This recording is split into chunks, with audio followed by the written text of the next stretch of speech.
ঠাকুর, সচন্দন তুলসীপত্র কি আপনার শ্রীচরণে না বক্ষে দেব? তুলসীপত্রের স্থান নারায়ণের শ্রীদেহের অন্য কোথাও না, উহার স্থান নারায়ণের চরণযুগলে। অন্তরঙ্গ সংলাপ প্রাণারাম থেকে আজকের নিবেদন। তাহলে ঠাকুর, তুলসীর মালা কেন আপনার শ্রীকণ্ঠে? এর তাৎপর্য কি? তাৎপর্য নিশ্চয়ই আছে। তুল হইল সমতুল্য। ভক্ত ভক্তি ভগবান তিন রূপে প্রতীয়মান হইলেও মূলত এক, অভিন্ন এবং সমতুল্য। অতএব মূর্তিমতী ভক্তিমতী তুলসী সর্বদা নারায়ণের চরণাশ্রয় বাঞ্ছা করিয়া করেন বলিয়া চরণে দিতে হয়।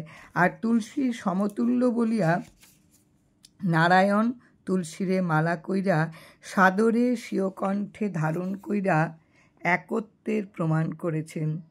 যিনি যেইভাবে ভালোবাসেন তিনি সেইভাবেই আনন্দ লাভ করেন।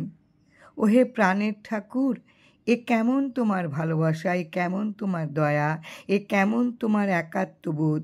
যে তোমার শ্রীচরণ সেবক হতে চায়, তুমি তারে হৃদয়ে রেখে প্রেমাদরে দাও। যে তোমার শ্রীচরণ আশ্রয় চায়, তুমি তারে পরমাশ্রয় দাও। যে তোমার সেবার দাসানুদাস হতে চায়, তারে তুমি সর্বসেবা দাও।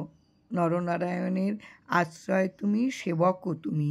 তুমি রামনারায়ণ ছাড়া আর কে হও? যেহেতু ভক্ত ভগবান ভক্তি এক ও অভিন্ন, তাই আমি সেই তো তুমি, আমি কেহই নই। এক তুমি তিন হও, তিনে মিলে আবার একই হও। জয় রাম, জয় রাম।